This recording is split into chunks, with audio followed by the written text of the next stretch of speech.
ರಾಜ್ಯದಲ್ಲಿ ಕೋಲಾಹಲಕ್ಕೆ ಕಾರಣ ಆಗಿರುವಂತಹ ಕಿರು ಸಾಲ ಅರ್ಥಾತ್ ಮೈಕ್ರೋ ಫೈನಾನ್ಸ್ ಸಿಬ್ಬಂದಿಗಳ ಕಾಟಕ್ಕೆ ಜನ ಹೇಗೆ ಬೆಸ್ತು ಬಿದ್ದಿದ್ದಾರೆ. ಇಲ್ಲಿ ತನಕ 5 ಜನ ಆತ್ಮಹತ್ಯೆಗೆ ಶರಣಾಗಿದ್ದಾರೆ. ತುಂಬಾ ಜನ ಅದೇ ದಾರಿಯಲ್ಲಿ ನಾವು ಇದೀವಿ ಅಂತ ಹೇಳ್ಕೊಳ್ತಾ ಇದ್ದಾರೆ. ಇನ್ನೂ ತುಂಬಾ ಜನ ಮಾಂಗಲ್ಯ ಸರವನ್ನ ಗೃಹ ಸಚಿವರು ಮುಖ್ಯಮಂತ್ರಿಗಳಿಗೆಲ್ಲ ಪೋಸ್ಟ್ ಮಾಡಿಬಿಟ್ಟು ತಮ್ಮ ಆಕ್ರೋಶವನ್ನ ಅಸಹಾಯಕತೆಯನ್ನು ವ್ಯಕ್ತಪಡಿಸ್ತಿದ್ದಾರೆ. ಇದೆಲ್ಲವನ್ನ ಸೂಕ್ಷ್ಮವಾಗಿ ಗಮನಿಸ್ತಾ ಇರುವಂತಹ ರಾಜ್ಯ ಸರ್ಕಾರ ಮೈಕ್ರೋ ಫೈನಾನ್ಸ್ ಕಿರುಕುಳಕ್ಕೆ ಕುಣಿಕೆಯನ್ನ ರೆಡಿ ಮಾಡ್ತಾ ಇದೆ.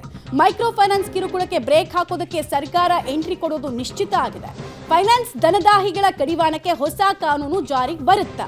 ಫೈನಾನ್ಸ್ ಕಂಪನಿಗಳಿಗೆ ಸರ್ಕಾರ ಮೂಗುದಾರವನ್ನು ಯಶಸ್ವಿಯಾಗಿ ಹಾಕುವಲ್ಲಿ ಯಶಸ್ವಿ ಆಗುತ್ತಾ ಅನ್ನೋದು ಕುತೂಹಲ ಕಾರಣ ಆಗ್ತಾ ಇದೆ.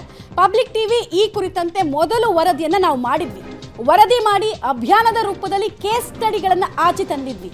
ಯಾವ್ಯಾವ ಊರಲ್ಲಿ ಹೆಂಗಿದೆ ಪರಿಸ್ಥಿತಿ, ಹೇಗೊಳ್ಳೆ ಕ್ಯಾನ್ಸರ್ ರೀತಿ ಈ ಮೈಕ್ರೋ ಫೈನಾನ್ಸ್ ಸಿಬ್ಬಂದಿಗಳು ಟಾರ್ಚರ್ ಅನ್ನು ಕೊಡ್ತಾ ಇದ್ದಾರೆ, ಗುಣ ಮಾಡೋದಕ್ಕೂ ಆಗದೇ ಇರೋ ರೀತಿಯಲ್ಲಿ ಅವರ ಇಡೀ ಜಾಲ ವ್ಯಾಪಿಸ್ಬಿಟ್ಟಿದೆ ಅನ್ನೋದನ್ನೆಲ್ಲ ನಾವು ಹೇಳ್ತಾ ಇದ್ವಿ. ಮತ್ತೆ ಮುಖ್ಯವಾಗಿದ್ದಂತಹ ಕುತೂಹಲ, ಲೀಗಲ್ ಆಗಿ ನಡೆಯೋದಕ್ಕೆ ನೀವು ಲೀಗಲ್ ಫ್ರೇಮ್ ಅನ್ನು ತರ್ತೀರಿ ಅಂದ್ರೆ ಯಾವ್ಯಾವ ಬಿಸ್ನೆಸ್ಸು NBFC ನಲ್ಲಿ ರಿಜಿಸ್ಟರ್ ಆಗಿದ್ದಾರೆ ಮತ್ತೆ RBI ಅಂಡ್ರಲ್ಲಿ ಬರ್ತಾರೆ, ಅವ್ರಿಗೆ ನೀವು ಹೋಗ್ಬಿಟ್ಟು ನೀವು ರೂಲ್ಸ್ ಆ್ಯಂಡ್ ರೆಗ್ಯುಲೇಷನ್ಸ್ ಅನ್ನು ಜಾರಿಗೆ ತರ್ಬೋದು.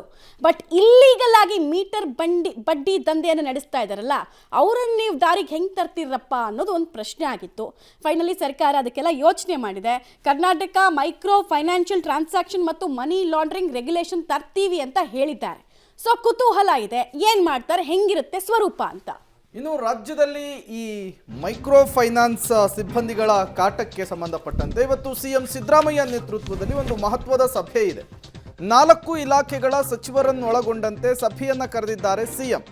ಕಠಿಣ ಕಾನೂನನ್ನು ತರಲಿಕ್ಕೆ ರಾಜ್ಯ ಸರ್ಕಾರ ಈ ಮೂಲಕ ಹೊರಟಿರುವಂತಹದ್ದು. ಮೈಕ್ರೋ ಫೈನಾನ್ಸ್ ರೆಗ್ಯುಲೇಷನ್ ಬಿಲ್ ತರುವಂತಹ ಸಾಧ್ಯತೆಯೇ ಹೆಚ್ಚಿದೆ. ಮುಂದಿನ ಕ್ಯಾಬಿನೆಟ್ನಲ್ಲಿ ಸುಗ್ರೀವಾಜ್ಞೆ ಹೊರಡಿಸುವ ಬಗ್ಗೆ ಚರ್ಚೆ. ಅದಾದ ಬಳಿಕ ಬಜೆಟ್ ಅಧಿವೇಶನದಲ್ಲಿ ಬಿಲ್ಲನ್ನು ತರಲಿಕ್ಕೆ ಪ್ಲಾನ್ ಆಗಿದೆ.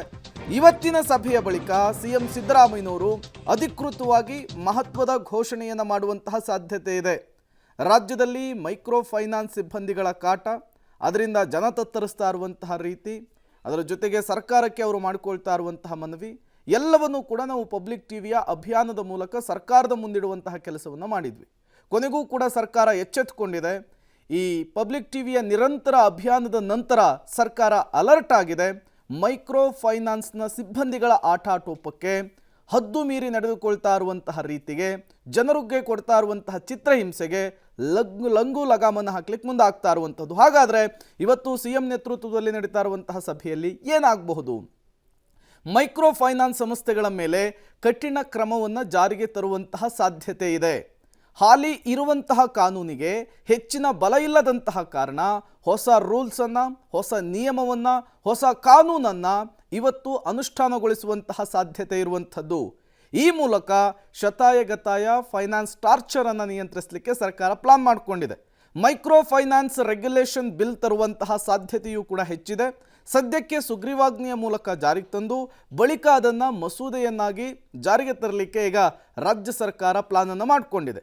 ಕಿರುಕುಳ ನೀಡುವ ಮೈಕ್ರೋ ಫೈನಾನ್ಸ್ ಸಂಸ್ಥೆಗಳ ಮೇಲೆ ಹದ್ದಿನ ಕಣ್ಣಿಡೋದು, ಜೊತೆಗೆ ಹದ್ದು ಮೀರಿ ವರ್ತಿಸಿರೋರ ವಿರುದ್ಧ ಕ್ರಿಮಿನಲ್ ಕೇಸ್ ಹಾಕಲಿಕ್ಕೂ ಕೂಡ ರಾಜ್ಯ ಸರ್ಕಾರ ಚಿಂತನೆಯನ್ನು ನಡೆಸಿದೆ ಅಂತ ಹೇಳಲಾಗ್ತಾ ಇದೆ. ಇನ್ನು ರೂಲ್ಸನ್ನು ಫಾಲೋ ಮಾಡದೆ ಬಾಲವನ್ನು ಬಿಚ್ಚಿದ್ರೆ, ಬಡವರ ಮೇಲೆ, ಕೂಲಿ ಕಾರ್ಮಿಕರ ಮೇಲೆ ದಬ್ಬಾಳಿಕೆಯನ್ನು ನಡೆಸಿದರೆ ಅಂಥವರ ಲೈಸೆನ್ಸನ್ನು, ಪರ್ಮಿಷನನ್ನು ಬ್ಯಾನ್ ಮಾಡಲಿಕ್ಕೂ ಕೂಡ ಪ್ಲಾನ್ ಆಗಿದೆ. ಇನ್ನು RBI ಅಡಿ ಕಾರ್ಯನಿರ್ವಹಿಸುವಂತಹ ಮೈಕ್ರೋ ಫೈನಾನ್ಸ್ಗಳಿಗೂ ಕೂಡ ಮೂಗುದಾರವನ್ನು ಹಾಕಲಿಕ್ಕೆ CM ಸಿದ್ದರಾಮಯ್ಯ ಸರ್ಕಾರ ಚಿಂತಿಸಿದೆ ಅನ್ನೋದು ಗೊತ್ತಾಗ್ತಾ ಇದೆ. ಕೇಂದ್ರ ಸರ್ಕಾರಕ್ಕೂ ಕೂಡ ಈ ವಿಚಾರಕ್ಕೆ ಸಂಬಂಧಪಟ್ಟಂತೆ ಪತ್ರವನ್ನು ಬರೆದು ಒಂದು ನಿರ್ಧಾರಕ್ಕೆ ಬರುವಂತಹ ಸಾಧ್ಯತೆ ಇವತ್ತಿನ ಸಭೆಯಲ್ಲಿ ಆಗಬಹುದು ಅಂತ ಹೇಳಲಾಗ್ತಾ ಇದೆ. ಈಗಾಗಲೇ G. ಪರಮೇಶ್ವರ್ ಅವರು ಮಾತನಾಡಿದ್ದಾರೆ, KPCC ಅಧ್ಯಕ್ಷ DK ಶಿವಕುಮಾರ್ ಅವರು ಮಾತನಾಡಿದ್ದಾರೆ. ಜನರ ಸಮಸ್ಯೆ ನಮ್ಮ ಗಮನಕ್ಕೂ ಕೂಡ ಬಂದಿದೆ.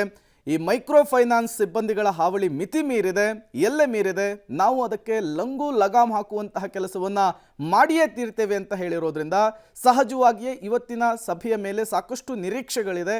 ಯಾವ ರೀತಿ ಈ ಮೈಕ್ರೋ ಫೈನಾನ್ಸ್ ಸಿಬ್ಬಂದಿಗಳನ್ನು ಬಗ್ಗು ಬಡಿಲಿಕ್ಕೆ ರಾಜ್ಯ ಸರ್ಕಾರ ಸಿದ್ಧವಾಗಿದೆ ಅನ್ನೋದು ಕೆಲವೇ ಕ್ಷಣಗಳಲ್ಲಿ ಗೊತ್ತಾಗುತ್ತೆ. ಮತ್ತಷ್ಟು ಡೀಟೇಲ್ಸನ್ನು ಕೊಡ್ತಾರೆ ನಮ್ಮ ಪ್ರತಿನಿಧಿ ಶ್ರೀನಿವಾಸ್, ನೇರ ಸಂಪರ್ಕದಲ್ಲಿ ಜಾಯಿನ್ ಆಗಿದ್ದಾರೆ. ಶ್ರೀನಿವಾಸ್, ನಿರಂತರವಾಗಿ ಪಬ್ಲಿಕ್ ಟಿವಿ ಅಭಿಯಾನವನ್ನು ಮಾಡ್ತಾ ಇದೆ. ಈ ಮೈಕ್ರೋ ಫೈನಾನ್ಸ್ ಸಿಬ್ಬಂದಿಗಳ ಕಾಟ, ಅವರು ಕೊಡ್ತಾ ಇರುವಂತಹ ಚಿತ್ರಹಿಂಸೆ ದಿನದಿಂದ ದಿನಕ್ಕೆ ಜಾಸ್ತಿ ಆಗ್ತಾ ಇದೆ. ಇದರ ನಡುವೆ ಇವತ್ತು CM ನೇತೃತ್ವದಲ್ಲಿ ನಡೀತಾ ಇರುವಂತಹ ಸಭೆ, ಈ ಎಲ್ಲ ಬೆಳವಣಿಗೆಗಳನ್ನು ಗಮನದಲ್ಲಿಟ್ಕೊಂಡು CM ಮತ್ತು ರಾಜ್ಯ ಸರ್ಕಾರ ಯಾವ ರೀತಿಯ ನಿರ್ಧಾರಕ್ಕೆ ಬರಬಹುದು ಇವತ್ತು ಅಂಥೇಳಿ. ಪ್ರೇಮ್, ಒಂದು ಪಬ್ಲಿಕ್ ಟಿವಿ ನಿರಂತರವಾಗಿ ಮೈಕ್ರೋ ಫೈನಾನ್ಸ್ನ ಹಾವಳಿ ಬಗ್ಗೆ ಸುದ್ದಿಯನ್ನು ಪ್ರಸಾರ ಮಾಡಿತ್ತು. ಸೊ ಅದರ ಬೆನ್ನಲ್ಲಿ ಇವಾಗ ಸರ್ಕಾರ ಕೂಡ ಎಚ್ಚೆತ್ತುಕೊಂಡಿದೆ.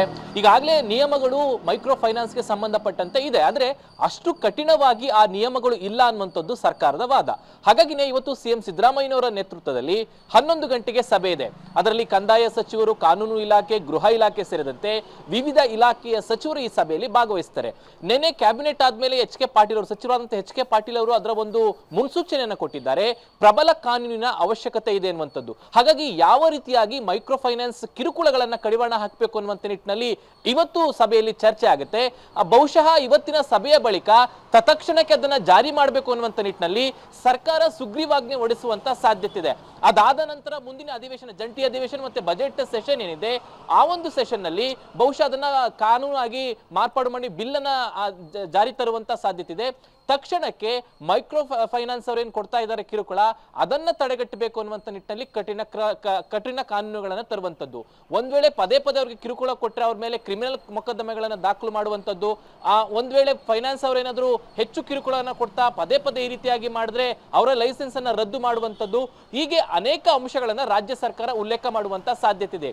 ಇವತ್ತು ಕಾನೂನಿನ ತಜ್ಞರ ಜೊತೆನೂ ಕೂಡ CM ನೇತೃತ್ವದ ಸಭೆಯಲ್ಲಿ ಚರ್ಚೆ ಮಾಡ್ತಾರೆ. ಆ ಒಂದು ಅಭಿಪ್ರಾಯಗಳನ್ನು ತೆಗೆದುಕೊಂಡು ಯಾವ ರೀತಿಯಾಗಿ ಕಠಿಣವಾಗಿ ಇರಬೇಕು. ಯಾಕಂದ್ರೆ ಸಣ್ಣ ಸಣ್ಣ ಜನದ ಬಡತನದಲ್ಲಿರುವಂತದ್ದು ಮತ್ತೆ ಮಧ್ಯಮ ವರ್ಗದಲ್ಲಿರುವಂತವರೇ ಈ ಒಂದು ಫೈನಾನ್ಸ್ ಕಿರುಕುಳಕ್ಕೆ ಒಳಗಾಗ್ತಿರುವಂತದ್ದು. ಅವರವನ್ನ ರಕ್ಷಣೆ ಮಾಡಬೇಕಂತ ನಿಟ್ಟಿನಲ್ಲಿ ಎಷ್ಟು ಸಾಧ್ಯವೋ ಅಷ್ಟು ಬೆಂಬಲವಾದಂತಹ ಕಾನೂನನ್ನು ತರಬೇಕು ಅನ್ನುವಂಥದ್ದು ಚಿಂತನೆ ಇದೆ. ಇವತ್ತಿನ ಸಭೆಯಲ್ಲಿ ಅದು ಯಾವ ಸ್ವರೂಪದ ಅನ್ನುವಂಥದ್ದು ಒಂದು ಸ್ಪಷ್ಟ ಚಿತ್ರಣ ಸಿಗುವಂತ ಸಾಧ್ಯತೆ ಇದೆ. ಪ್ರೇಮ್.